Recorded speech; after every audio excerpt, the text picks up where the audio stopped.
Hello and welcome, I'm Thomas Porteous and you're watching NewsX World. Let's take a look at some of the top stories.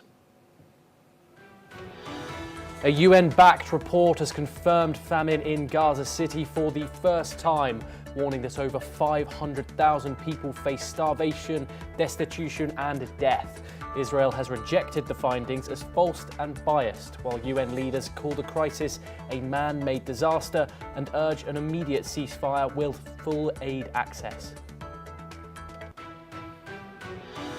Defense Minister Israel Katz says Gaza City will be destroyed unless Hamas disarms and releases all hostages as the cabinet approves a massive assault plan.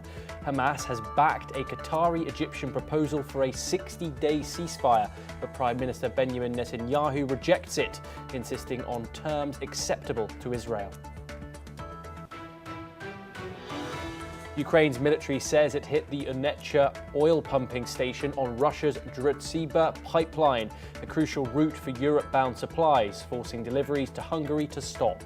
It comes amid escalating strikes on energy infrastructure, with Kyiv targeting Russian refineries to cut war revenues, disrupt exports and fuel shortages inside Russia.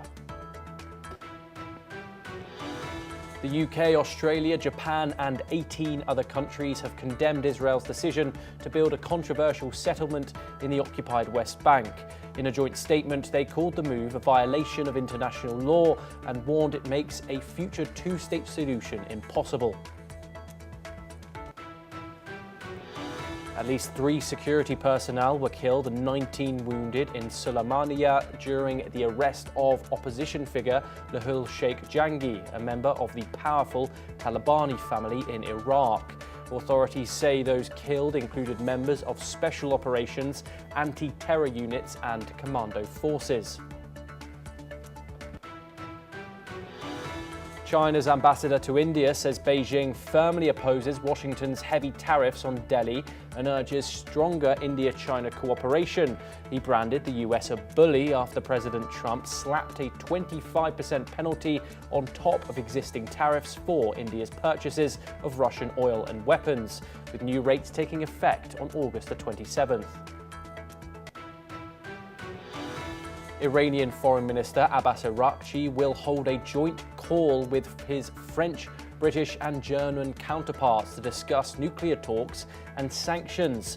The European powers have warned they could trigger UN sanctions under a snapback mechanism if Tehran refuses to return to negotiations. A Bangkok court has acquitted former Prime Minister Thaksin Shinawatra of insulting the monarchy, a charge that could have brought 15 years in prison over a decade-old interview. The verdict comes as his daughter, suspended Prime Minister Peg Tongtan, awaits a court ruling that could oust her from office, raising pressure on the Shinawatra family's political legacy. Now we start in West Asia this hour, and after a damning report by a UN-backed food security body, Israel's foreign ministry said there is no famine in Gaza. The report strongly opposes this and says it confirms a famine in Gaza City and its surrounding areas. It claims that 514,000 people, nearly a quarter of Gaza's population, are facing famine. And this is expected to rise to 641,000 by the month of September. The Integrated Food Security Phase classification defines famine as at least 20% of people suffering extreme food shortages, 1 in 3 children acutely malnourished, and 2 out of every 10,000 dying daily from starvation or disease. The UN spokesperson, Jeremy Lawrence, said it is a war crime to use starvation as a method of warfare. He added that the resulting deaths may also amount to the war crime of willful killing. Let's listen in to the UN spokesperson, Jeremy Lawrence. It is a war crime to use starvation as a method of warfare, and the resulting deaths may also amount to the war crime of willful killing. The Israeli authorities must take immediate steps to end the famine in the Gaza Governorate and prevent further loss of life across the Gaza Strip. They must ensure immediate entry of humanitarian assistance in sufficient amounts and full access to UN and other humanitarian organisations. Meanwhile, Israel's defense minister has warned that Gaza City could be destroyed if Hamas does not disarm and release all hostages. The comments followed approval of a massive assault on the city despite international opposition. Prime Minister Benjamin Netanyahu said negotiations for the release of all the hostages will begin immediately, stressing that defeating Hamas and freeing hostages go hand in hand. The IDF has warned of a possible evacuation of 1 million residents south, while the UN warns of high civilian casualties and further humanitarian crisis amid ongoing famine in Gaza. We're now joined by Peter Baum, who is the foreign editor of the Weekly Blitz. He joins us to discuss this, and he joins us live from London. Peter, thank you very much for joining us. Peter, as we've said, a damning report coming out of the United Nations just an hour ago. Over 500,000 people in the Strip are starving, according to the IPC, this UN-backed food security body. Antonio Guterres, the UN chief, has said it is a failure on humanity, what is going on in the Gaza Strip right now. Israel has denied that there is a famine in Gaza. How can Israel deny this when so many neutral humanitarian organizations are calling for Israel to allow unrestricted aid in to prevent what is going on in the Gaza Strip? We have all seen photos of malnourished children flood social media, flood mainstream media, in fact, now. How can Israel respond to this? Quite easily, Thomas. First of all, you use the adjective neutral UN organisations. They're not neutral. They're very biased. There's an anti-Israel lobby that runs the UN at the moment, and those organisations are not neutral. We saw very recently the reports that Israel was not letting sufficient aid into Gaza, when in fact the United Nations analysis of 3,000 lorries was proved to be fake. It was in fact 9,000 lorries of aid. We saw at the very beginning of the war, the UN state that there were no functioning hospitals in Gaza, when 18 months through the war, there are still functioning hospitals in Gaza.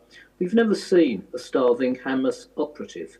We've never seen a starving Al Jazeera journalist working from Gaza, and those surrounding that journalist, the people, they're not starving. So the continuing demonisation of Israel from impartial, bad faith actors will continue. I've been in touch with people from the Gaza Humanitarian Foundation today. Do you know how many meals are being distributed to Gaza? That hasn't been reported by the UN. No, Thomas, we will continue to see this demonisation of Israel. There is no famine in Gaza. I state that to you and your viewers and everyone else who is listening, but we will continue to see demonisation of Israel through bad faith actors in the UN. And why? And we've been through this before, Thomas. It's because we can see that the business model of UNRWA and the bad faith actors is falling apart. The Gazans will continue to be fed through the GHF, and I must say other organisations are now joining them. But running parallel with this, we will see continuous demonisation of Israel through mainstream media and pictures of malnourished children who in fact are pictures of children with other chronic illnesses, and some of the pictures are actually from Yemeni, going through mainstream media, are actually from children in Yemen and Sudan.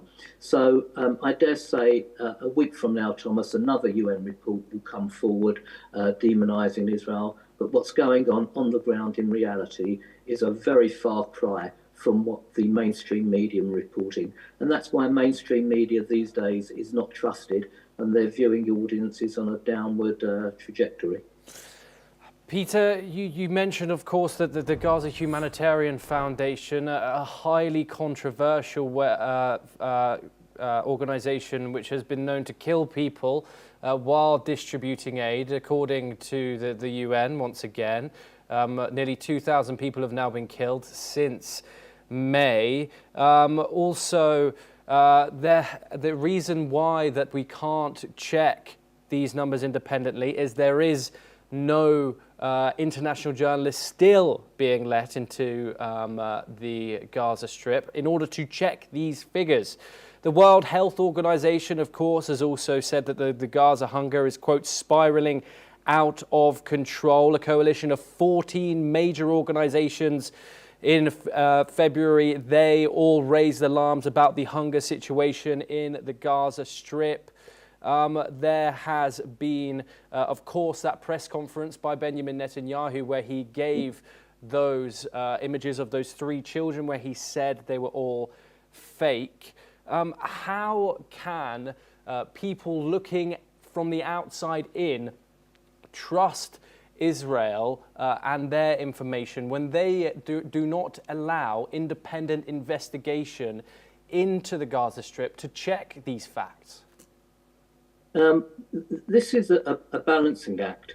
Even if Israel did allow independent journalists into the Gaza Strip, and don't forget, Thomas, we here in the UK don't allow independent journalists into London. We've banned people such as Press TV and RT TV, and the Arab nations themselves have banned Al Jazeera. Israel is not alone in allowing which journalists they want in and which they don't.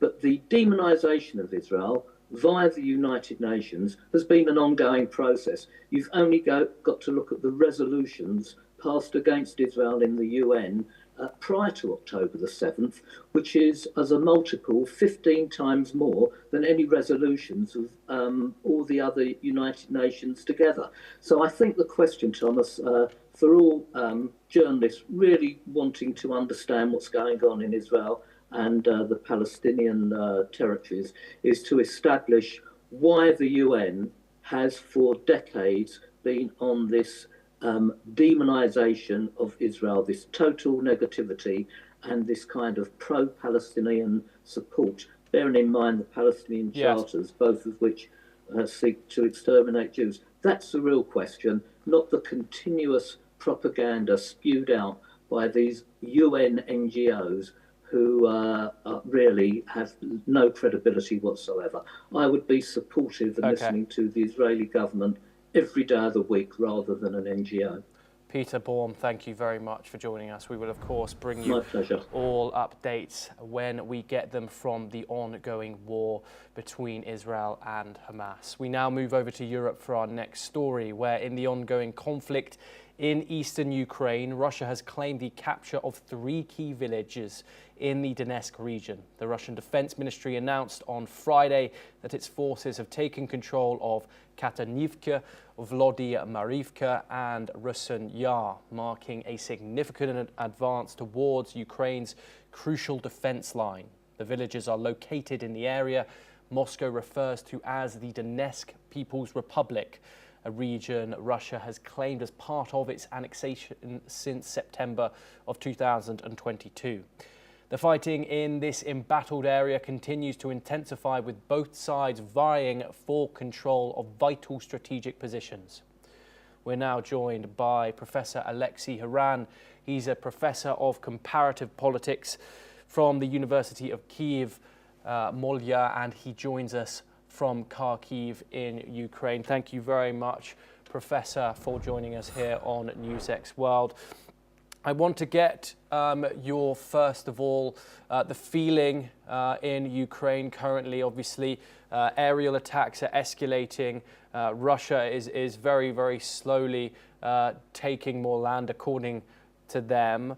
Can you give me a bit of an insight of what is going on the ground, how the Ukrainian people are feeling at this current stage in the conflict? First of all, I'm nearby Kharkiv. Which has the second largest city in Ukraine, which is 20 kilometers from Russian border. and that's why maybe connection is not so good. First of all, I would like to say, please don't use the term conflict in eastern Ukraine. This is Russian aggression. This is full-scale war. Perhaps you cannot imagine what does it mean, full-scale war, unseen in Europe since World War II. Now, since 2022, Russia didn't took any regional center of Ukraine, any regional center, okay? So, and now, Russia also, during last year, they didn't seize any large city in Ukraine. So we are talking now about 3 villages. So it shows that Russian movement is very, very slow. Ukrainians are resisting, firstly, because we are fighting for our freedom. What is our feeling? Look, negotiations started. There's a lot of talk about negotiations. But just the night before yesterday, there was huge Russian bombardment of Ukraine. 600 drones, more than 100 cruise missiles, and 6 ballistic missiles all over Ukraine. Can you imagine that? Can you imagine? Basically, it reveals the Russian tactics. Russia doesn't want ceasefire. They would like to move on. And they are moving very, very slowly. So basically what Russia is trying to do, Russia is bombarding civilians. Civilians, people are dying almost every day. Civilian people. So this is a tactic of Russia, who behaves like Nazi. Let's be yes. Let's say it openly. Okay, so please take into account that all the talks that Russia wants peace is a bluff. If they want peace, they would sign ceasefire and they stop bombarding of Ukrainian civilians. So we in Ukraine, we believe that it's important to continue pressure on Russia. This is the only way for Putin to stop the killings and to stop the war. Professor, we cannot, Professor Haran, can satisfy aggressor. Professor Haran, apologies for interrupting you. I want to say thank you very much for joining us. I'm very glad that you are okay. Obviously, Donald Trump has been it's been very grand. It's been diplomacy has been very grand in respect to him negotiating the end of the Ukraine war. We saw that huge meeting in Alaska, and then Volodymyr Zelensky's meeting with him in Washington. How do the people of Ukraine now feel about Donald Trump and these negotiations that are going forward? Look, frankly, as I explained to you, we are very skeptical. Because Putin, again, we can stop Putin only putting pressure on Putin. Yes, the atmosphere in Washington, where we had, Ukraine had talks with Trump in presence also of European leaders, was a bit encouraging. So it was the partnership with Europe, between Ukraine and Europe, was demonstrated, and this is positive. So the rhetoric which is coming is more or less, from American side, is more or less okay, compared to Alaska meeting. But we need deeds. And remember that Trump, several times, he declared deadlines for Russia for introducing sanctions, pushing Russia to stop bombardments and to sign a ceasefire. Unfortunately, he didn't do anything. Yes. And now, Russia, persuaded him, for some reason, to talk not about ceasefire, but about peace deal. So what does it mean? Russia don't want to stop. They would like to have the camouflage of negotiations and at the same time to continue bombardments of Ukraine. That's very brutal and cynical approach. So let's do not fall in Russian trap. Yes. Professor Haran, absolute pleasure to have you here on the programme, and hope you stay safe. We will obviously continue to bring you all from Ukraine as we get it. We now stay in Europe for our next story, where leaders from France, Germany and Poland are set to visit Moldova on August the 27th in a display of solidarity with the country, which has accused Russia of attempting to destabilize its political landscape. French President Emmanuel Macron, German Chancellor Friedrich Merz, and Polish Prime Minister Donald Tusk will meet in Chisinau at the invitation of Moldova's pro-European President Maia Sandu. The visit coincides with Moldova's 34th anniversary of independence and aims to reaffirm support for the country's security, sovereignty and European aspirations. Sandu, a strong critic of Russia, has repeatedly accused Moscow of interfering in Moldova's democratic process, including attempts to influence the upcoming national elections through disinformation and protests. We're now joined by Asuma Katalka. She is an anchor and correspondent, and she joins us live from the NewsX World newsroom to give us a bit more context on this story. Asuma, what more can you tell us? Thomas, you have already laid down that President of Moldova, Maia Sandu, she has extended her invitation to EU countries like France with President Emmanuel Macron, German Chancellor Friedrich Merz, and Polish Prime Minister Donald Tusk.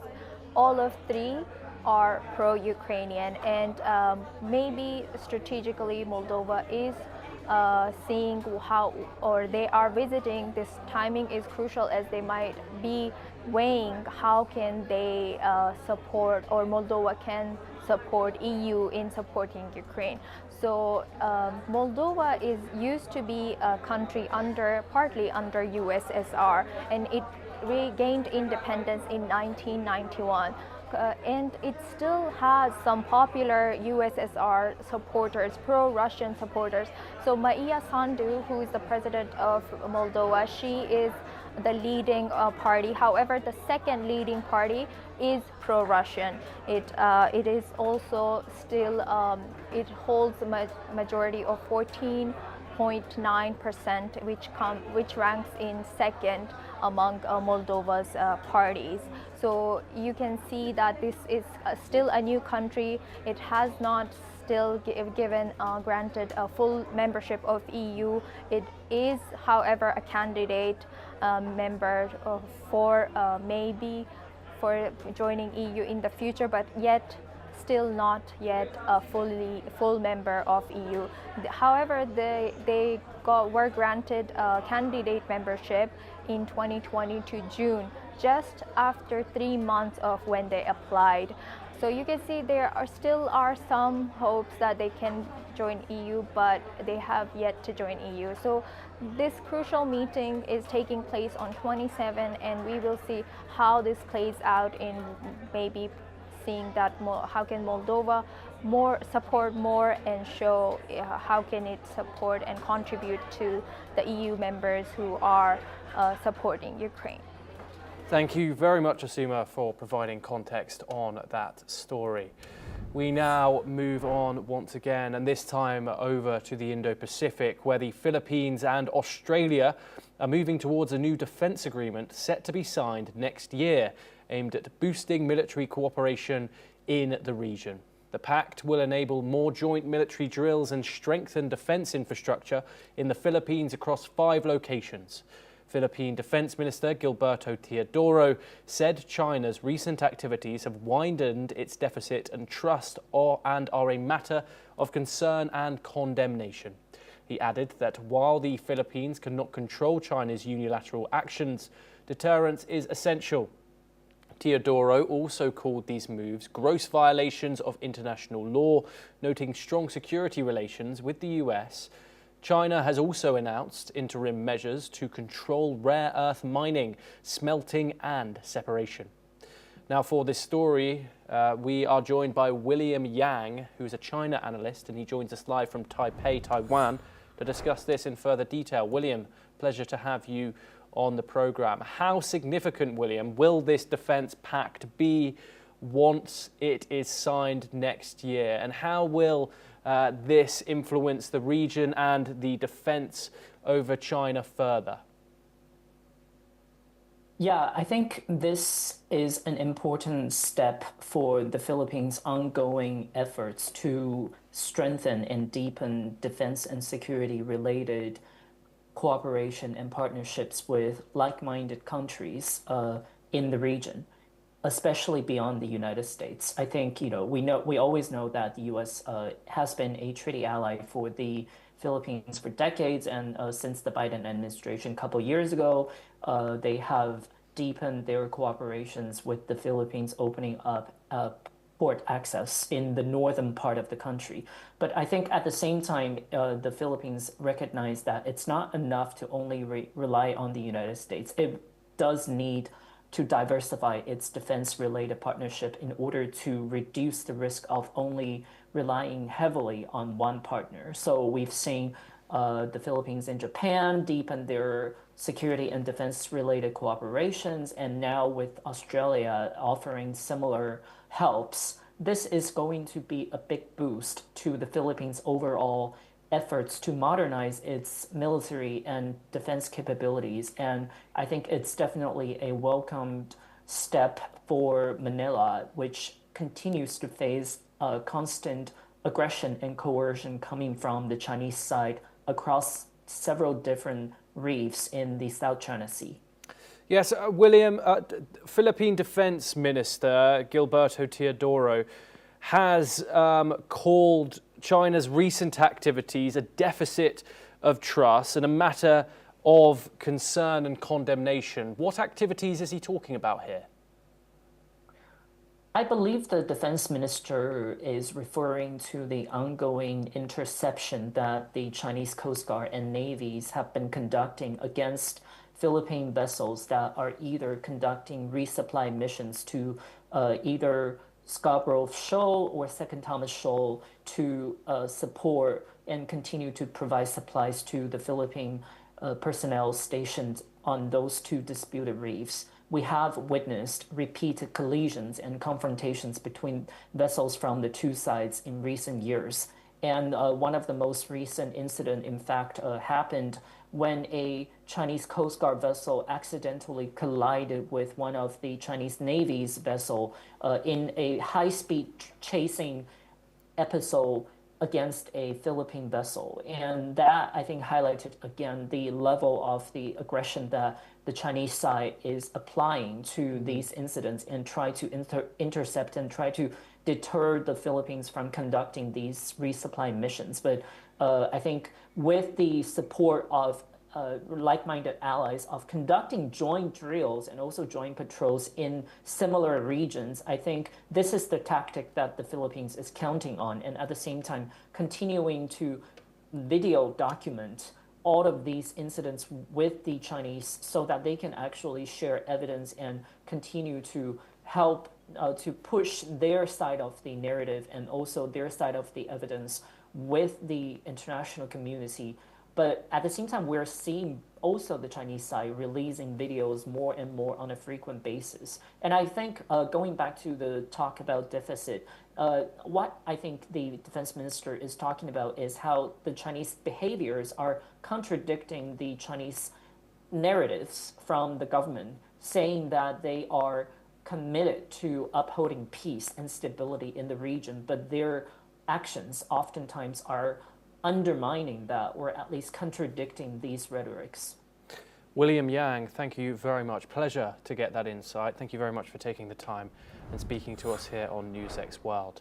Well, that is all that we have time for this hour, but we will continue to bring you more news updates from around the world. Thank you for joining us.